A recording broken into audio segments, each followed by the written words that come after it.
My camera is just turning itself on. That's weird. Yeah, I was getting ready to make a video, but it just booped on. Didn't even have the countdown like it did the other video. Welcome to Mark's Ketovore Recipes. Every Tuesday, I want to release a video of a recipe that falls in the Ketovore eating plan. And the first week of the month, I want to do a carnivore recipe.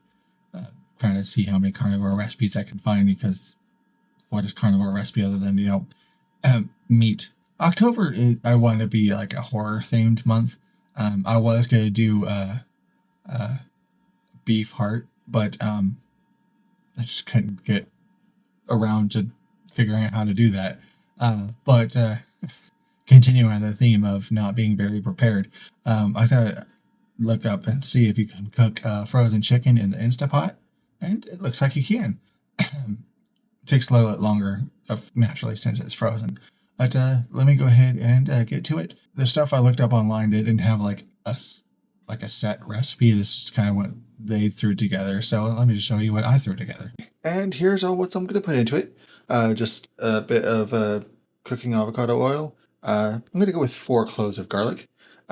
This chicken seasoning. I think this is more for grilling, but works pretty good for baking too. A packet onion soup mix, a can of chicken broth, and chicken DT, drumsticks and thighs. They say it's not advisable to have it all frozen in one clump like that, but let's see what happens. But first I'll start by putting the avocado oil into the pot. Okay, got the oil going there on saute mode. I'll add in the garlic. Pop, pop, crackle pop. And I'll let those saute. I was going to say saute until they go fragrant, but that didn't take very long. I thought about having onions in the there to saute with the garlic and onions, but then I thought had onion soup mix, so onion soup mix with onion. Thought that'd be very oniony.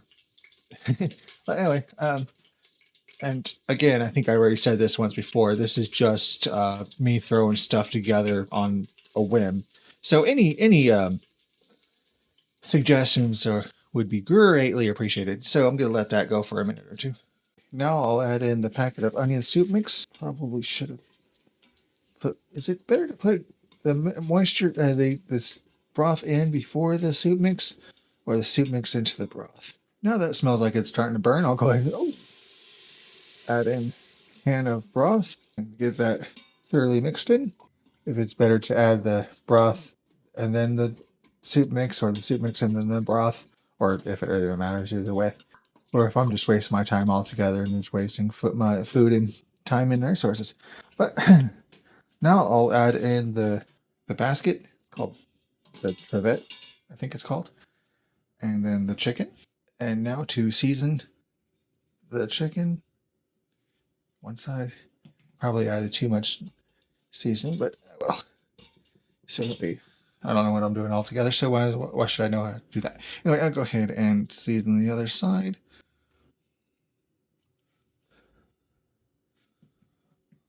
Now I'll put the lid on.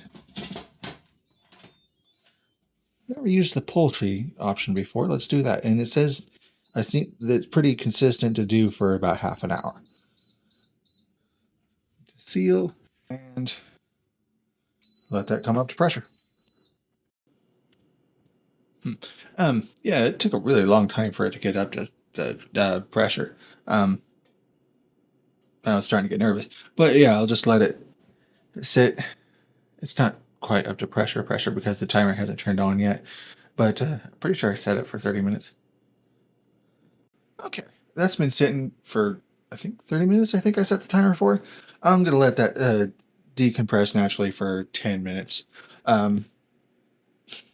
See what happens. All right, now to...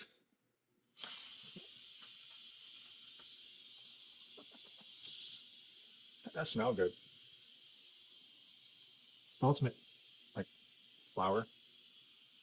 Not like the plants, but like the ground flour. Not sure if that's from the onion soup mix. But the chicken part smells good. All right, that's out of pressure. I'll go ahead. That's what it looks like. All right, we'll see how tender it is. Let's see if we can pick it up. It is a bit slippery. All right, and there's the finished product. I'll let it cool off a little bit before doing the taste test. But there are some people who put this into the oven to broil for a minute to get a good crisp crust on it. And there's some other people who make this into a gravy to put onto the top of the chicken. But all of the gravies I've seen have okay, go ahead and put flour and cornmeal and other stuff into it, but that's not very ketogenic.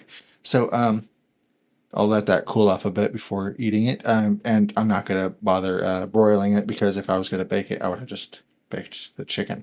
But anyway, I'll let it cool off a bit. All right, let it cool off a bit. I'm going to have to use a fork because it's literally too tender to eat off the bone. So I think I might have set it too long.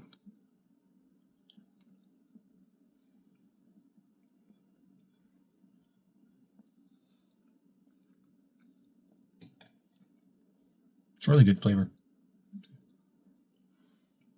Skin is always as nice. Not as crispy as it would be if I would have baked it. Um, I think, yeah, this is a lot quicker than baking it from frozen because you have to bake it for like 2 hours. At least I usually bake mine for 2 hours from frozen. It's a lot quicker. It's still good. It's a good way to do it. But when I throw it in the oven, I just get one of those throwaway baking dishes, little small cake pans, and just season it and then throw the pan away. So this is going to be a little more difficult than just throwing it in the oven with some seasoning. But it did not turn out bad.